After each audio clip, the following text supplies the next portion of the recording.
हम लोग application of Gauss law देख रहे थे, उसी में कुछ एप्लीकेशन और बाकी है, तो आगे हम इस वीडियो में उसको कंटिन्यू कर रहे हैं। तो देखिएगा अगला जो हमारा एप्लीकेशन है, find electric field strength due to uniformly charge non metal cylinder, non metal cylinder. ठीक है, आपको मेटल सिलेंडर कल बता दिया गया, आज हमारा है नॉन मेटल सिलेंडर। तो जैसे कल किए थे अभी भी वैसे ही करना है। गॉस लॉ को हम देख रहे हैं, तो गॉस लॉ का इंपॉर्टेंट पॉइंट आपके दिमाग में आ गया होगा। पहला क्या कि हमको गॉसियन सरफेस चाहिए, दूसरा कि जिस पॉइंट पे फाइंड करना है वो पॉइंट क्या होना चाहिए, गॉसियन सरफेस में होना चाहिए। और जिस पॉइंट पे हम फाइंड कर रहे हैं वहां पे दो कंडीशन को सेटिस्फाई करवाना होता है कि इलेक्ट्रिक फील्ड और एरिया वेक्टर या तो पैरेलल या तो परपेंडिकुलर। तो जो इंपॉर्टेंट पॉइंट है उसको दिमाग में रख के आगे काम शुरू किया जाए।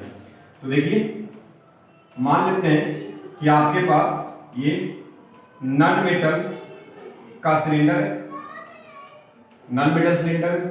अगर ये नॉन मेटल सिलेंडर है तो हम कह सकते हैं कि इसका जो चार्ज होगा वो इसके वॉल्यूम में होगा, क्योंकि नॉन मेटल है।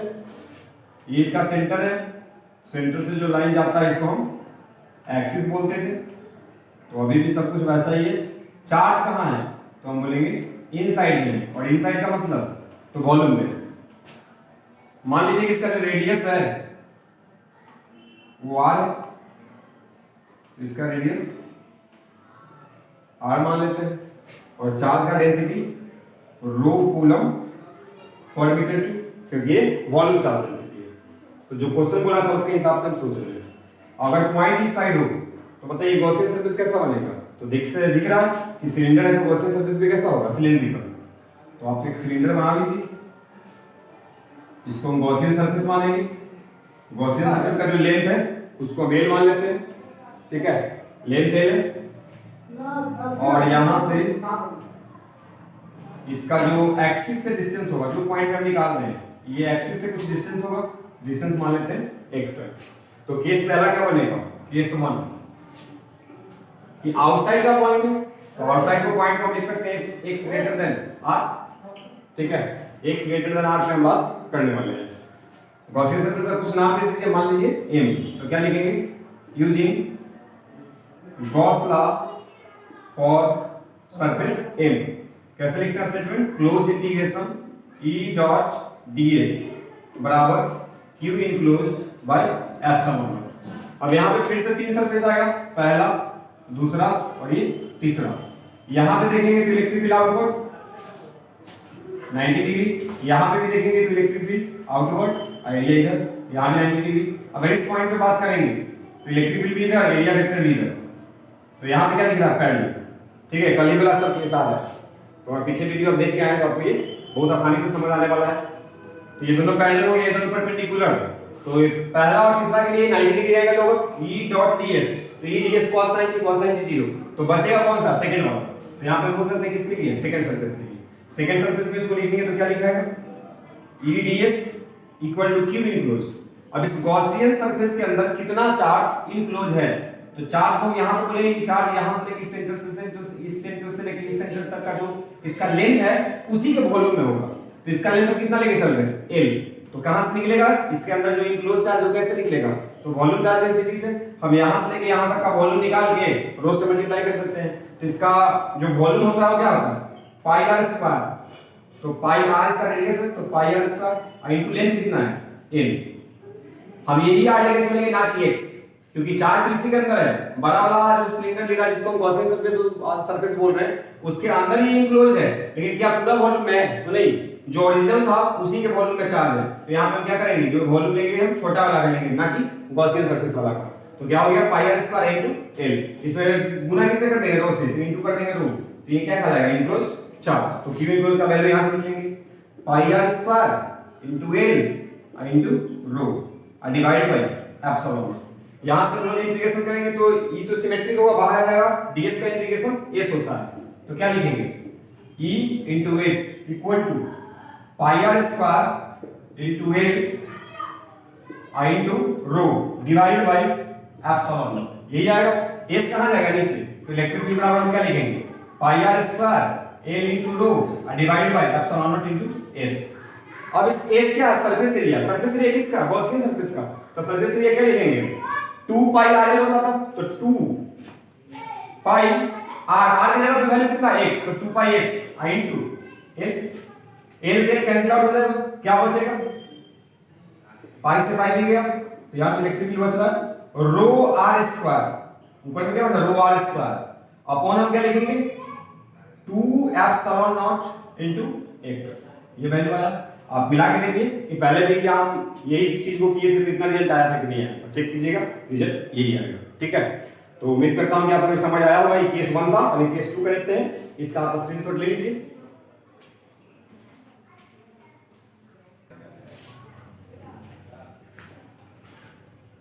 तो चलिए इसका केस 2 देखा जाए।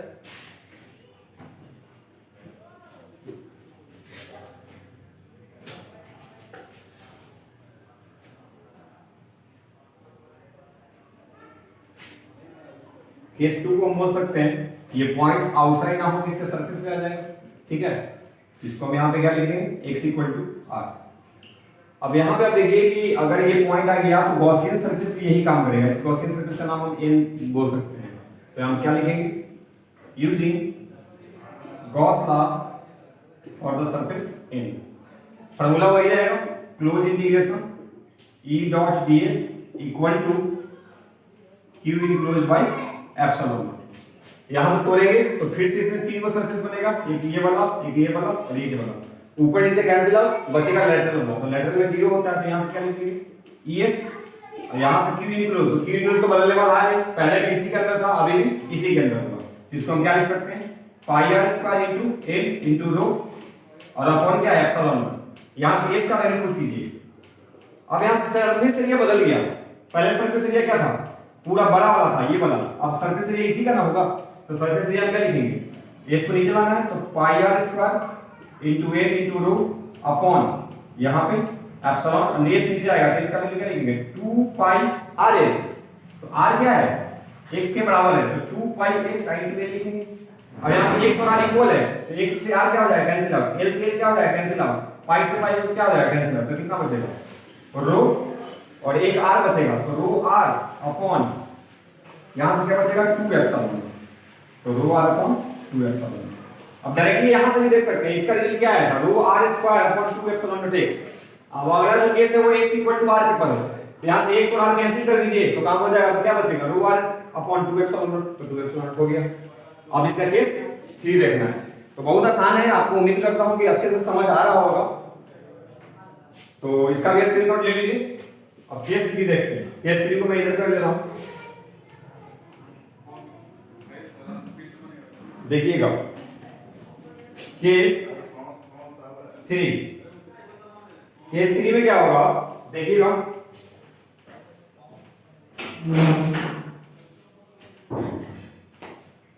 केस 3 में हम इनसाइड का पॉइंट लेंगे, तो पॉइंट अब जो सरफेस पे दिख रहा है यहां पे होगा, तो देखिएगा फिगर में अगर ये पॉइंट इनसाइड होगा तो फिर से हमको एक छोटा सा गॉसियन सरफेस लेना पड़ेगा। मान लेते हैं कि गॉसियन सरफेस ये है, ध्यान से देखना दिख जाएगा, मान लेते हैं गॉसियन सरफेस ये, और इसका भी अभी भी लेंथ मान लेते हैं फिर से कितना है l, और जो ये डिस्टेंस है इसको फिर से मान लेते हैं x।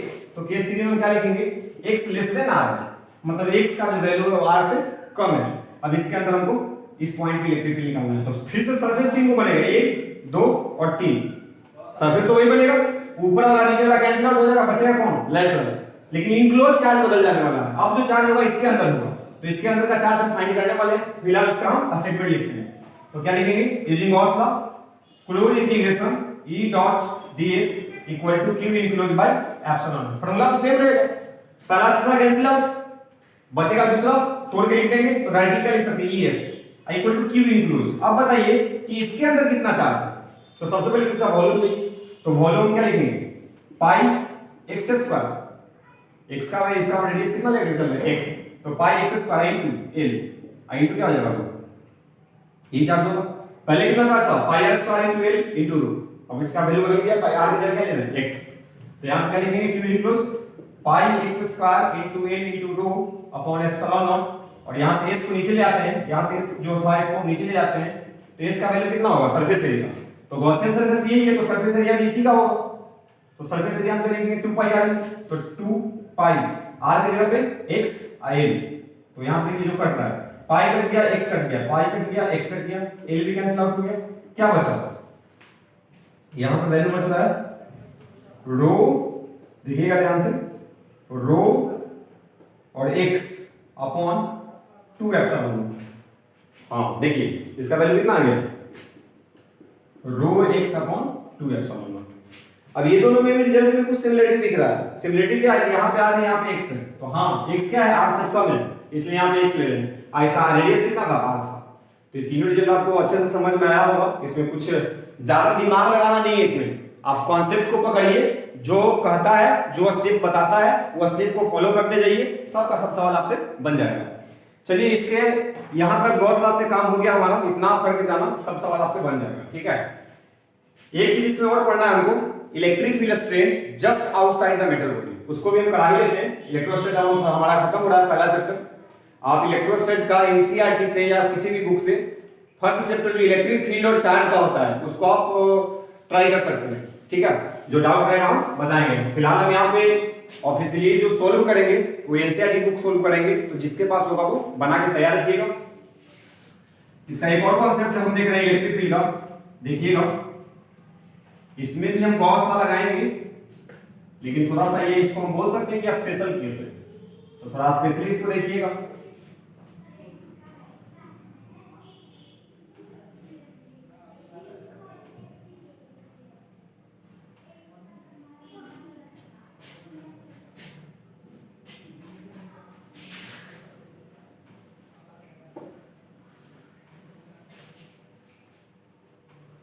देखिए अभी हम लोग को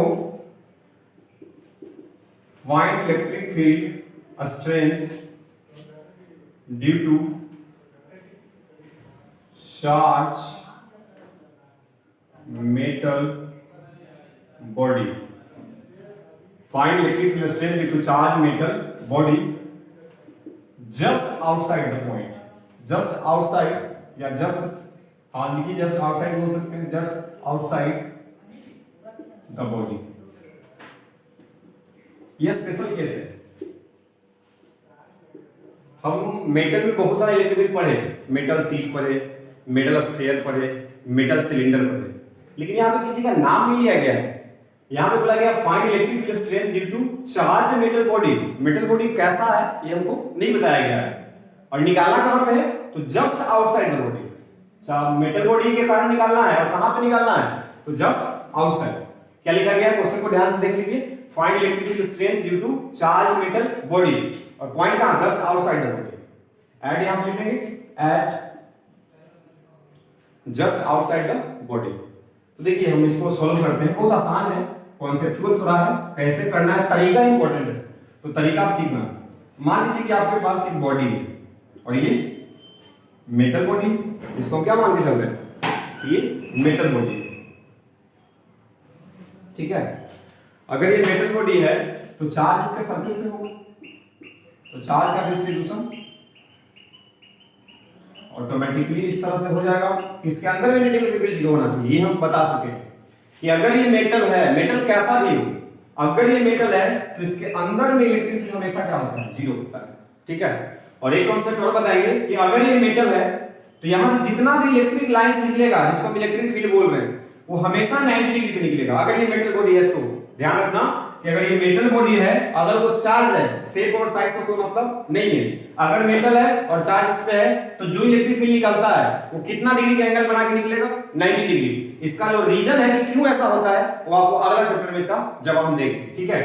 तो आप फिलहाल के लिए याद रख लीजिए कि अगर मेटल बॉडी चार्ज है तो उसका जो इलेक्ट्रिक फील्ड निकलता है वो कितना डिग्री का एंगल बना के निकलता है, तो 90 डिग्री। या अगर नेगेटिवली चार्ज बॉडी हो तो उसमें 90 डिग्री पे टर्मिनेट भी होगा, ठीक है। तो इसको ध्यान रखना है फिलहाल के लिए। और एक चीज तो ये हम डिस्कस किए हैं कि मेटल बॉडी अगर चार्ज है तो उसके इनसाइड में इलेक्ट्रिक फील्ड कितना होगा, तो जीरो होता है। अब मान लीजिए चार्ज का डेंसिटी तो हर जगह बराबर है नहीं, क्योंकि बॉडी कैसा है, सिमेट्रिक नहीं है, मतलब रैंडम बॉडी है, तो चार्ज का भी डिस्ट्रीब्यूशन क्या होगा, रैंडमली होगा। इधर का डेंसिटी कुछ होगा, इधर का डेंसिटी कुछ होगा, इधर का डेंसिटी कुछ होगा। डेंसिटी, सरफेस चार्ज डेंसिटी याद कीजिए, इलेक्ट्रोस्टैट का फर्स्ट क्लास किस पे डिपेंड करता है, लोकल रेडियस पे, इसके साइज और शेप पे। इस पे डिपेंड करता है। जहां पे रेडियस कम होगा चार्ज का डेंसिटी ज्यादा होगा, जहां पे रेडियस देखिए फ्लैट है, यहां पे रेडियस क्या है ज्यादा, तो चार्ज का डेंसिटी क्या होगा कम। तो यहां पे चार्ज जो बटा गया है उसका हर जगह डेंसिटी अलग अलग है। तो मान लेते हैं कि हमको इस पॉइंट पे निकालना है, इसी पॉइंट पे निकालना है, तो इस पॉइंट का एक छोटा सा एरिया अगर हम कंसीडर करें तो हम बोल सकते हैं कि यहाँ पे जो सरफेस चार्ज डेंसिटी होगा एक छोटा सा एरिया के लिए यूनिफॉर्म होगा और उसका वैल्यू मान लेते हैं कितना, sigma coulomb per metre square, ऐसा हम सपोज कर लेते हैं।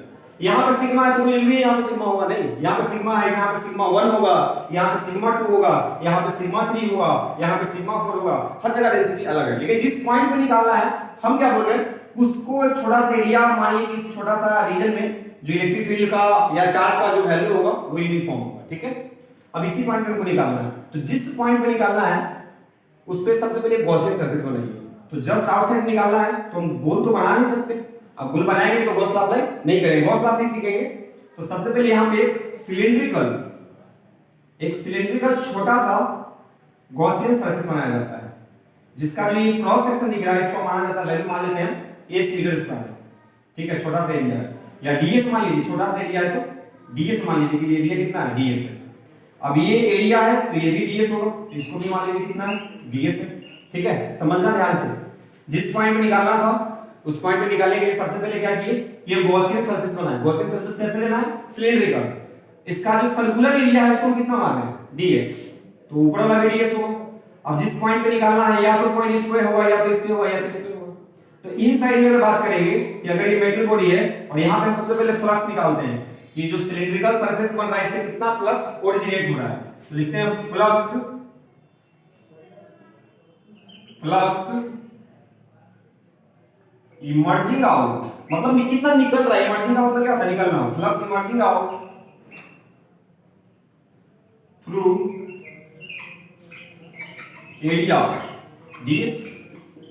जो फ्लक्स निकाले किस एरिया से निकाले, ds से निकलेगा ना, नीचे तो फ्लक्स आएगा नहीं क्योंकि इलेक्ट्रिक फील्ड 0 है, इस साइड इलेक्ट्रिक फील्ड क्या है, 0 है, तो फ्लक्स कहां से निकलेगा, तो इससे निकलेगा, ठीक है।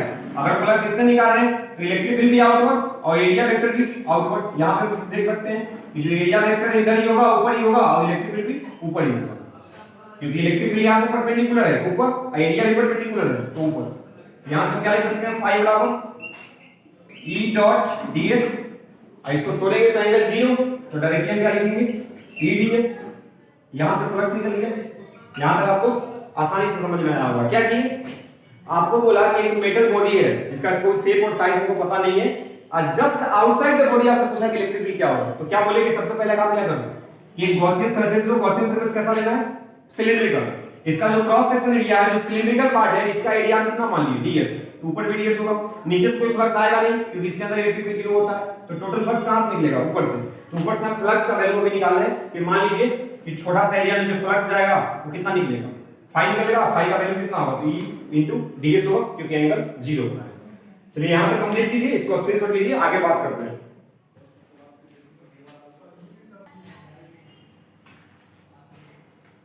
यहां तक समझ आ गया सबको, चलिए अब बस एक लाइन और देखना है। अगर हम यहाँ पे गॉस लॉ यूज करते हैं इसी सरफेस के लिए, तो गॉस लॉ का फॉर्मूला क्या था, गॉस लॉ 2 बार तो यहाँ पे लगा ही चुके हैं, बचा क्या हुआ है, phi बराबर कितना है वैल्यू, E ds। अगर गॉस लॉ से हम डायरेक्टली इसका वैल्यू लिखना चाहते हैं तो बताइए, डायरेक्टली फ्लक्स का वैल्यू क्या बताया था, q enclose divided by epsilon. अब यहाँ से देखिए कि इस गॉसियन सरफेस के अंदर इनक्लोज चार्ज कितना होगा, तो जितना एरिया है वही इनक्लोज करेगा, तो एरिया कितना है, सिग्मा, और चार्ज का डेंसिटी कितना माने, सिग्मा सॉरी ये ds है, एरिया कितना है ds, और चार्ज का डेंसिटी कितना है, सिग्मा। तो इसके अंदर अगर कोई पूछे कितना चार्ज इनक्लोज है, तो इनक्लोज चार्ज का वैल्यू यहां पर लिख देते हैं q इनक्लोज, तो इसका वैल्यू हो जाएगा सिग्मा इनटू ds, क्योंकि एरिया ds है, चार्ज का डेंसिटी सिग्मा है, तो सिग्मा इनटू ds। यहां पर वैल्यू कितना होगा, सिग्मा ds अपॉन एप्सिलॉन, हो गया। अब यहां से देखिएगा इलेक्ट्रिक फील्ड को चाहिए था, तो लिख सकते हैं E ds equal to sigma ds upon epsilon, ds से ds कैंसिल आउट हो गया, तो क्या बचा, इलेक्ट्रिक फील्ड का वैल्यू आया सिग्मा बाय एप्सिलॉन। अब याद कीजिए तो ये रिजल्ट मेटल शीट का है, सेम रिजल्ट किसका था, मेटल शीट का, तो क्या मेटल शीट का ही रिजल्ट इसके लिए वैलिड है, तो नहीं, थोड़ा सा ध्यान से सोचना।